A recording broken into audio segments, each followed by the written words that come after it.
Oke, jadi kali ini kita sudah bersama yang punya rumah ini. Siapa namanya Kak? Kenalan dulu. Amel, kalau di sosmed itu Mel Samalia ya. Nah, jadi sesi kali ini kita bakal ngapain nih? Ngapain ya, mungkin kita bakal buka sekedar cerita ya, bercerita pengalaman apa saja yang udah pernah Kak Amel rasakan. Kan kita nggak tahu, karena menurut keterangannya sih si Kak Amel ini banyak banget kejadian-kejadian dulunya yang pernah terjadi, tapi memang mungkin sekarang agak sering berulang lagi sepertinya sih seperti itu. Dan dia sendiri katanya pengen tahu gitu ya, apa dan kenapa, ya nggak? Nah, Makanya anak kecil nih kalau lagi makanya kita datang, kita bakal kupas tuntas ya. Iya. Jadi sekarang kita mau ngapain dulu nih? Kita mau cerita dia. Mau cerita apa Kak? Silahkan. Cerita dari mana? Cerita mungkin dari rumah ke rumah mungkin ya. Jadi dulunya bagaimana? Kenapa? Terus kapan sih pertama kali mulai bisa dan mengerti masalah dunia silat yang nggak jelas ini ya kan, dunia apa sih spiritual, kalau pergaiban ya semuanya. Terus perjalanannya seperti apa sampai memang ada masanya pernah sampai segitunya, dan ada sering ngobrol lah, ada Aktivitas mungkin melihat aktivitas yang lain. Itu awal mulanya kapan? Pas masih kecil. Kalau misalnya tapi kalau kan dibilang ngerti atau enggak, aku tidak ngerti sebenarnya. Cuman kan aku masih mendefinisikan diri aku sebagai seorang awam ya. Cuman ya kebetulan mungkin dulu waktu kecil, untuk pertama kalinya aku dilihatin hal-hal kayak gitu, sebenarnya dari waktu masih kecil. Aku lupa umur berapa tahun, cuman masih kecil lah, dari yang di rumah. Karena waktu masih sama orang tua kan, di rumah dari kamar itu lagi tidur, terus tiba-tiba ada bayangan hitam 2 orang di kasur aku, di atas kasur, di dekat kaki aku berdiri. Itu jelas tuh. Bayangan hitam berdua itu ada benar-benar melek tuh. Terus gimana tuh? Terus ya udah, terus merem terus hilang. Maksudnya aku nggak terlalu ingat detail kejadiannya banget, cuman aku cuma ingat ya pas bagian-bagian yang tertentu aja ya, kayak ya udah di situ hilang, tapi entah aku berbuat apa aku nggak tahu, itu hilang. Jadi sadar kalau yang dia Amel lihat itu nggak biasa yang seperti Amel lihat gitu ya. Ya. Kayak apa yang gitu, tanya-tanya atau gimana? Tapi dari masih kecil ya ibaratnya. cuman pernah berpikir itu mungkin enggak. Ya kan siapa tahu kan lagi pakai jubah hitam ya. Dulu aku malah kiranya itu, nama itu aku masih kecil kan, aku berpikirnya ini kayaknya ini deh yang di film apa dulu tuh ada film Jin dan Jun. Jin, tapi jadi ada yang sosok agak tingginya gitu, kayak pakai peci, agak gemuk, terus yang satu lagi anak kecil gandengan gitu. Kayak satu Cul dan Bayu, satu Jin dan Jun gitu ya. Gitu deh, aku nggak tahu, tapi dulu aku masih kecil nggak yang berpikir gimana gitu. Iya ada perasaan takut, tapi kan aku waktu itu tidurnya kan sama orang tua kan, masih ibu sama bapak di samping gitu. Sempat bangunin orang tua? Enggak, aku langsung udah kaget, terus merem aja, maksudnya kayak tinggal merem tidur aja gitu. Terus beberapa kali sih kalau masih zaman aku kecil gitu, itu ditampakin. Pernah abis dari situ aku ditampakin, jadi ini kan kasur aku misalnya di kamar. Nah pintunya kan dibuka, kelihatan sofa di ruang tengah. Nah sofa di ruang tengah itu pas aku bangun, aku nggak tahu kenapa dulu tuh suka banget tiba-tiba bangun sendiri, nggak ngerti. Maksud entah mau pipis entah mau apa, aku nggak paham lah, aku lupa. Cuman aku ingatnya momen saat itu pas aku melek, jadi ada sosok tiduran di sofaku.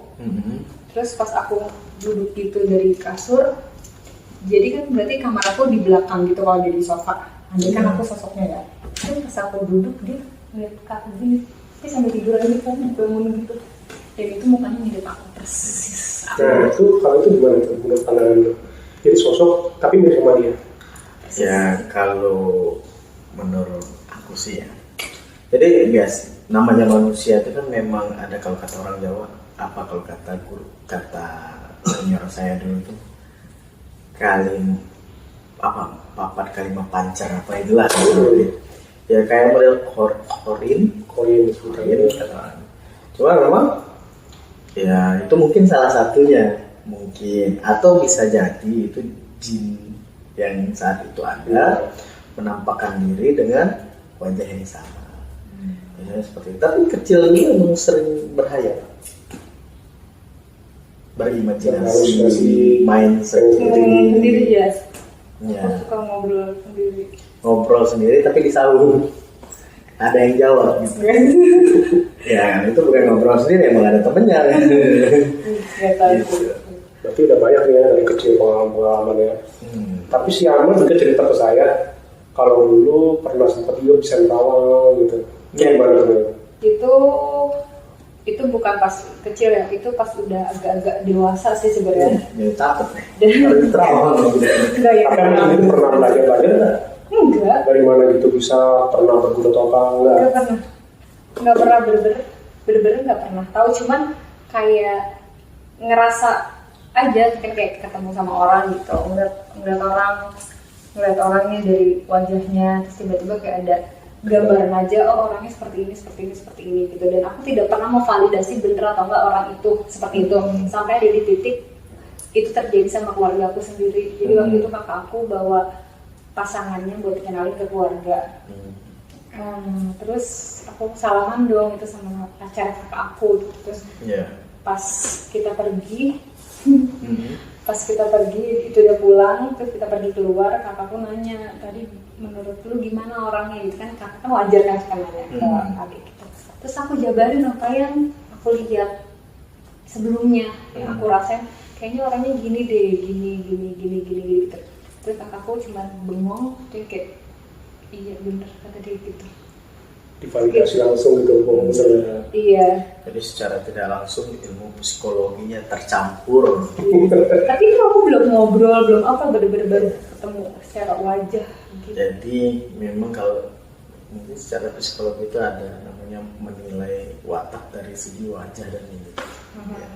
Cuman memang kan jarang, orang itu harus belajar dulu kan kalau seperti itu. Tapi kalau untuk usia segitu, ya mungkin ada yang ngasih tahu, ada yang bisikin, itu hal biasa sih. Sepertinya ya memang dibantu buat menilai seseorang, biasanya seperti itu. Ya kayak sekarang lihat Hadi ini kan, lihat mukanya kayak aki-aki kan. Berarti kenapa dia bisa nerawang gitu, bisa baca pikiran orang? Ya biasanya sih memang ada hal-hal kayak makhluk, mungkin dari sisi aku sih biasanya ada orang itu bisa ngeliat. Nah kalau dia udah bisa ngeliat gitu secara tidak langsung, dia langsung kayak ya bagus nih orangnya. Jadi memang ada yang ngasih gambaran di situ, di backup lah. Jadi memang dia juga kan sering ngobrol. Kadang juga mungkin ada yang bisikin pas lagi lihat orang usah. Ya kalau ada yang kayak orang jahat, aku kadang sebagai ngerasa kayak ini jahat, nggak baik deh. Jadi dia akan dikasih tahu seperti biasa sih, bisikan-bisikan. Kalau kita bilang bisikan halus. Dinding dan tembok bisa berbicara. Gitu kira-kira. Tapi itu habis itu gimana kelanjutannya? Masih dilanjutin? Sempet nggak? Tak cari-cari orang, buat nanya, buat belajar, pengen tahu. Enggak, aku nggak pernah cari tahu. Karena kan aku apa ya buta sama hal-hal kayak gitu kan. Jadi aku pikir oh yaudah mungkin kebetulan atau kayak gimana. Tapi memang pada saat dulu sempat kayak apa feeling aku terhadap seseorang kadang seringkali bener gitu loh. Kayak lu jangan temenin dia atau lu jangan dekat sama dia begini atau aku nggak mau dekat sama seseorang gitu karena emang ternyata nggak baik gitu, nggak jadi apa ya pokoknya ternyata nggak baik aja gitu. Dan aku tidak pernah mencari tahu apakah Dia itu sesuatu apa harus aku pelajarin atau gimana, aku kan nggak tahu. yang pasti buat menjaga diri saya. Ya mungkin aku rasanya kalau dulu kan ya feeling aja. Tapi kalau sekarang tuh masih sama perasaan itu kalau nggak? Kalau sekarang aku jujur udah nggak sesensitif dulu ya untuk kayak buat tahu seseorang gitu, walaupun aku pengen cari tahu ya misalnya itu udah nggak bisa, kayak nggak nyatu aja di diri aku tuh, kayak nggak bisa fokus. Udah mulai bodo amat lah seperti itu, apa kayak gimana? Gak tahu, kayak ada yang nggak fokus aja di diri aku. Kayak aku buat fokus ya kayak pengen lihat gitu orang gimana kayak yang dulu aku lakuin itu udah nggak fokus aja. Jadi kalau ngeliat orang sekarang walaupun sekali lewat tuh udah susah buat menilai ya. Alhamdulillah ya, jadi nggak bisa kita ternilai. Nanti kelihatan semua isi kepala. Cuman balik lagi nih cerita yang mungkin katanya dulu sempat di rumah yang lama ya, bukan rumah yang ini ya. Sempat ada kejadian-kejadian aneh. Itu kejadian-kejadian ya.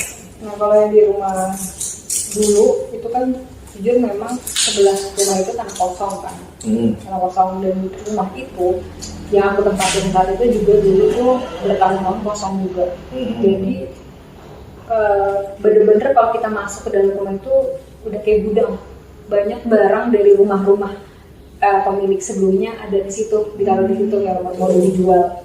Jadi itu berantakan banget, dan aku cuman bisa nempatin satu kamar di depan, di dekat pintu di sini ada kamar, aku nempatinnya di sini. Kamar depan. Iya, kamar depan. Kamar yang lainnya tuh udah gudang lah, udah ibaratnya udah nggak pernah ditempatin gitu. Nah, terus ada momen-momen kayak pintu kamar aku diketok 3 kali gitu, dan bodohnya aku keluar, padahal kan kalau ngetok adanya di sini ya, di depan rumah ya, tapi kan ngetoknya di kamar kan, terus aku harus tinggal sendiri. Kebayang nggak sih siapa yang ngetok gitu? Akhirnya ada proses dibuka gitu. Dibuka siapa gitu. Terus aku buka, aku cari lagi keluar, ya nggak ada gitu. Sampai itu ya udah gitu kan. Terus itu singkat cerita, kejadian-kejadian kayak gitu ya nggak ini sih, nggak yang terlalu ganggu banget, cuman aneh aja. Maksudnya hawa di rumah sana tuh sama di sini beda banget. Misalnya kalau ngap misalnya banget, dingin dan lembab iya tuh ya, jadi rasanya kayak ada kayu basah ya. Yang udah tua kayak kayu lapuk gitu bawah. Karena di sana sama sekali nggak bisa aku bersihin rumahnya. Kalau di sini kan aku masih ada tempat-tempat yang bisa aku sapu pel gitu kan. Di sana bener-bener kayak aku tinggal di gudang sebenarnya. Jadi cuman kayak orang disuruh tungguin di rumah gitu. Iya gitu. Jangan sampai barangnya hilang. Di rumahnya tuh berserakan barang-barang banyak. Nyampe satu waktu yang aku sebelumnya sempat ceritain tadi, yang aku seminggu atau 2 minggu tuh depresi di rumah itu. Padahal aku punya kegiatan di luar. Terus kehidupan baik-baik aja, berjalan normal lah. Nah ada satu titik aku bener-bener setiap hari nggak pernah mau keluar. Jadi bangun tidur cuma tiduran, bangun melek, terus bangun kayak hidupnya terus tidur lagi, bangun tidur lagi, terus bangun nangis. Kelelahan yang berlebihan ya. Tapi nggak ada apa-apa gitu. Maksudnya kalau dibanding dengan stresnya sekarang aku kerja, dulu tuh nggak ada apa-apanya gitu. Dulu tuh aku nggak kerja, maksudnya aku cuma kayak kerja cuma nggak seberat sekarang gitu loh. Dulu aku lebih banyak mainnya gitu. Nah terus habis kayak gitu nyampe ada di titik yang udah dari di atas kasurnya kan kasur di ini kan, dipan di bawah gitu kan. Nyampe ngeglosor ke lantai, terus bingung, apa gue bunuh diri aja ya, kayaknya gue mati aja deh kayak gitu. Kayaknya ini masalah berat banget. Dari itu aku udah kepikiran cara aku bunuh diri adalah aku ngambil pisau di bawah. gitu, bisa atau garpu. Jadi lumayan Cukup parah juga ya bisikannya sampai tragis ya. dia pengen bunuh diri gitu. Sampai dibisikin seperti itu ya. Dorongan sih, lebih ke arah dorongan bukan bisikan. Kalau dia nggak ngebisikin tapi didorong temennya. Ngapain tinggal di rumah? Tapi kalau sebelum kita ngomong situ, kalau si Amel ini orangnya gimana tuh? Suka merenung atau gimana? Suka overthinking kah? Karena kan hal sebelum itu kan pasti ada penyebabnya. Oh, kalau dulu pada saat itu aku malah nggak se-overthinking saat ini. Kalau dulu aku masih, ya itu balik lagi kerjaan nggak secapek sekarang, pikiran nggak yang seberat sekarang. Kalau dulu masih yang kapan-kapan aja gitu. Kalau dibilang dulu overthinking apa enggak. Tapi dulu aku pernah ada di fase seberat itu dan aku tidak mengerti. Jadi satu sisi aku nangis sedih banget, aku punya masalah. Gak tau deh, mungkin ada dari kalian yang pernah ngerasain beban hidup seberat itu, dan itu aku ngerasain seberat itu tapi nggak tahu apa masalahnya.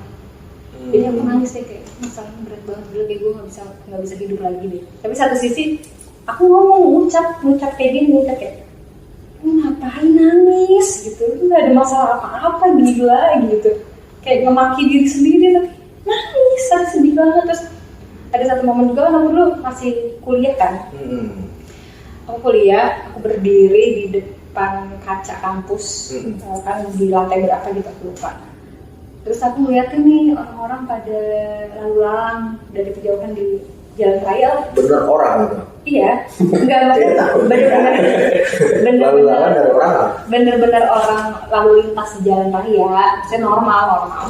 Ngelamun tapi. Tapi aku ngeliatin, tapi aku sedih banget. Aku ngerasa mereka itu kayak ngasih masalahnya ke aku. Jadi aku kayak tahu masalah-masalah mereka gitu. Jadi kayak berempati gitu lah, merasakan. Iya, kayak empat gitu. Iya, padahal aku pasti nggak tahu, lihat pun dari jauh kayak cuma orang ya udah aktivitas motor biasa. Tapi aku sedih banget, aku sampai nangis gitu. Orang-orang masalahnya berat banget sih. Tapi aku nggak tahu masalahnya apa, cuma aku merasa berat banget kayak, gue udah nggak sanggup nih nahan ini gitu. Padahal bukan masalah aku. Iya. Itu ada di masa. Nah, terus sampai kalau setelah hal kayak gitu terjadi, itu pernah nggak curhat ke orang yang mungkin lebih bisa? Iya. Kenapa sih Amel kayak gitu? Pas titik yang aku belosor ke lantai itu kan udah di titik aku benar-benar bunuh diri kan sebenarnya.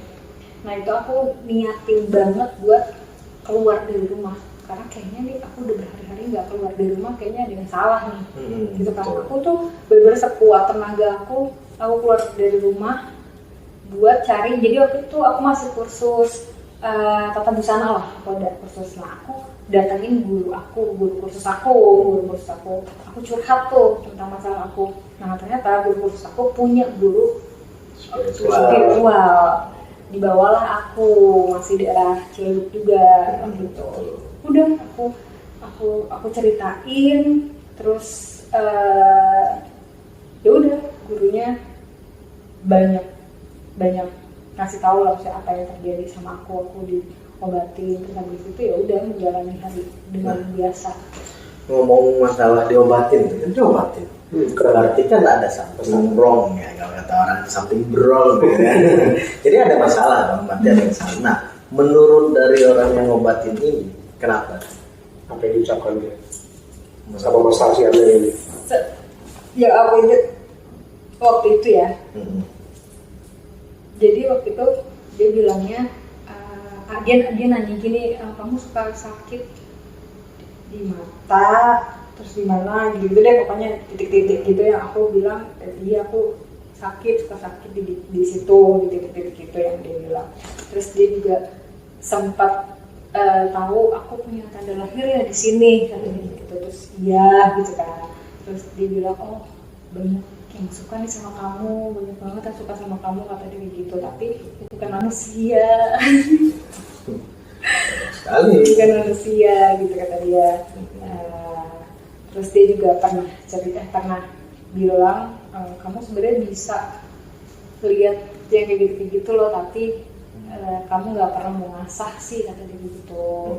Sama satu lagi dia bilang, kamu ada yang ngikutin dari kayaknya sih kamu harus tanya ibu kamu deh, apa namanya turunan-turunannya tuh kayak gimana, tapi kayaknya itu ada yang ngikutin kamu tuh entah dulu bahasanya leluhur atau kayak gimana aku nggak tahu, tapi itu dari keluarga ibu aku. Turunan. Iya, maksudnya kebanyakan. ya ya gitu, ya ngikut gitu, atau dia ada yang jagain aku gitu. Nah kan tapi pada saat itu aku maksudnya cuman ya udah iya iya aja gitu loh, maksudnya kayak percaya nggak percaya gitu. Jadi Kayak, masih ada defense mekanismenya dan masih ada denial. iya masih Masa iya sih. Tapi masih intinya mah masih bertanya-tanya sih. iya. Di mana titik baliknya sampai benar-benar yakin kalau memang itu, oh iya itu memang kejadian dengan aku. Ada. Yang mananya nih? Ya entah yang tadi gangguan, entah yang tadi ada beberapa jin yang suka, ya kan kita nggak tahu. Itu aku ngerasa ininya karena bukan cuma satu orang doang yang ngomong. Aku tidak memvalidasi yang lain sih, maksudnya kayak gangguan itu kan ya aku merasa wajar ada sesuatu yang mengganggu itu, aku ngerasa wajar kan di dunia bukan cuma manusia doang kan yang ada. Nah aku lebih memvalidasi lebih ke masa ya sih ada orang yang mendampingin aku lebih ke bagian itu sih, masa sih ada, kalau emang bener ada leluhur yang ngikutin aku atau yang mendampingin aku atau menjaga atau apa bahasanya nggak tahu ya. Itu aku lebih ke penasaran ke situnya. Ya apa gitu, apa yang dicari dari aku, apa yang istimewa dari aku pada saat itu kan putri gitu. Sampai ada kayak lebih di luar dari guru spiritualnya guru aku itu, ya ada lagi teman aku yang ngomong persis sama seperti itu. Jadi lebih dia kurang lebih 3-4 orang lah. Jadi aku kayak dia ngomongnya sama dan dia mendeskripsiin sosoknya itu sama persis. Dan 4 orang ini berteman? Enggak. Beda wilayah, beda lokasi. Ilmunya sama banget. Sama rata. Karena yang dilihat hampir sama. Karena yang balik lagi kata Sawang Senama. Apa yang terlihat itu ya tergantung dari tingkat kemampuan. Kalau memang sama ya berarti sama. Berarti dari mereka ada 4 orang ini itu sempat ada yang kasih masukan harus seperti apa? Enggak, dia cuma udah bilang aja. Cuma cerita aja dia ada yang dulu tanpa Ini itu kan hanya bercerita sebenarnya. Kalau aku sendiri pun kayak sekarang aja mungkin kamu udah mulai merasa nggak nyaman, ya kan? Satu mungkin bisa jadi bentrok energi dan mungkin ya kalau dia sekarang karena agak pengen nggak tahu kemana kabur ini kayaknya ya, tapi aku nggak tahu. Badan juga udah mulai nggak enak badannya. Nggak tahu, masih kayak linglung aja sih aku. Iya. Nah, tapi sempat habis itu berobat kan dia. Diapain? Balik lagi. Ya waktu itu sih prosesnya kayak dibaca-baca gitu ya. Sama pokoknya sampai endingnya itu aku dibawain air bacaan. Itu buat aku ngepel, buat aku mandi gitu. Tapi air pelan sama air mandi sama jadi itu air mineral kayak bisa buat diminum juga. Iya. Cuci muka, kaki, telapak tangan. Ya aku lupa sih waktu itu ya itu lalu mandi gitu. Iya. Nah, habis itu setelah kan pasti ada rasa dong. Habis berobat, namanya orang habis berobat ya kan. Ada perbedaan atau enggak? Ada perbedaan atau enggak? Itu ada perubahan. Lebih enteng. Pada saat itu lebih enteng. Cuman kan waktu itu kalau nggak salah dia suruh aku balik lagi kalau airnya sudah habis. Balik lagi kalau airnya udah habis. Iya. Balik lagi? Enggak. Tapi aku nggak balik lagi. Enggak lagi. Iya nggak balik lagi sampai jangka waktu berapa lama gitu. Aku ketemu sama teman-teman yang jadi circle baru aku. Itu teman-teman yang bisa apa sih bahasanya? Jadi sekolah gitu ya? Iya, aku nggak tahu bahasanya apa. Dia mereka mengerti dunia persilapan. dunia itu lah gitu dan ya aku lupa banget gimana apa pembahasan apa yang aku ceritain dulu ke mereka sampai akhirnya kita punya pembahasan lebih dalam tentang aku gitu. Kalau ternyata aku itu setengah jiwanya dulu sempat diintertiin, kalau kata mereka sih sama nggak tahu sama siapa atau sama mantan aku atau sama siapa gitu, Mantap ya. penting semuanya gitu. Iya, nggak tahu pokoknya setengah. Tapi memang aku menjalani hidup dengan aneh, jadi dengan kayak ya itu aneh aja, maksudnya kayak biasanya kan apa sih bahasanya, aku nggak ngerti deh menjelasnya. Kalau kita hidup kan ya udah jejak gitu, kayak jejak di bumi gitu ya, ini kayak ngawang aja. Jadi kayak pengen jalan tuh, ngapain gue kesini tadi? Iya, Mau ngapain sih? kayak mati segan hidup tak Hidup tak mau. mau. Jadi, aduh mau ngapain ya? Iya. Ngapain lagi ya? Bingung jadinya ya. Tapi begitu, selain ke spiritual tadi, pernah coba ke medis arahnya? Pengobatan Rumah sakit. atau ketemu ya, kalau sekarang kan ada namanya kesehatan jiwa ya. Nah, kesehatan jiwa itu sebenarnya bukan buat orang yang Sakit jiwa. yang jalan-jalan di jalan itu enggak. Sebenarnya kayak saya sendiri pun mungkin ya, aku sendiri pun kalau kadang sering emosi nggak jelas ya, itu sudah merupakan satu kelainan jiwa sebenarnya. Tapi kita ada nilai tiliknya. Nggak boleh begini. Nah, itu nilai tilik namanya udah stop.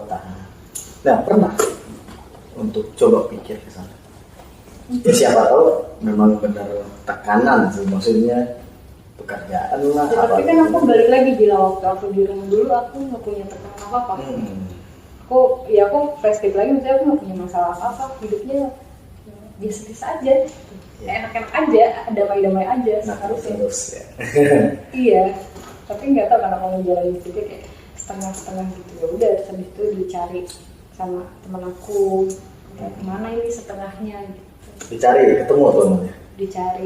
Dicari itu nggak langsung ketemu loh, itu butuh beberapa lama? Aku lupa, cuma butuh beberapa lama mereka cari, terus ketemu, dibalikin ke aku itu ngerasa kayak ibaratnya kayak mata, itu kita sakit mata nih, ngeliatnya rabun, pas begitu dibalikin mata tuh kejernih aja lihat.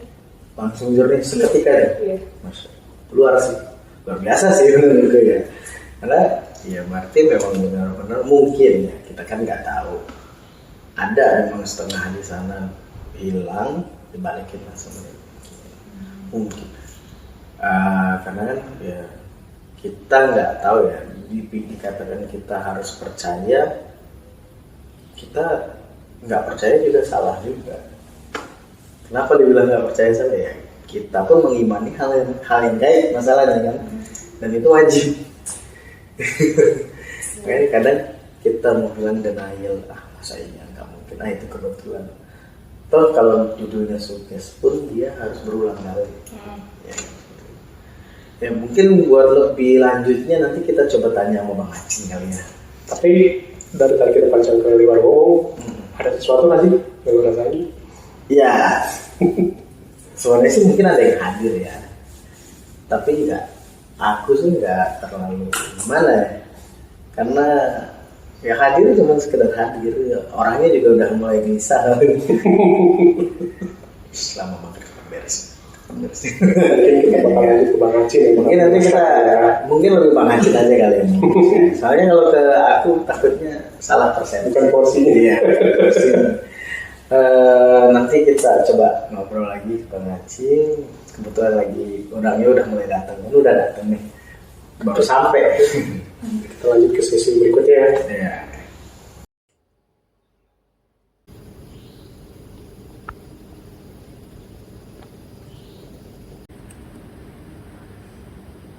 Bulu merinding nggak bisa dibikinin ya, kita nggak bisa sengaja ini bulu merinding ya.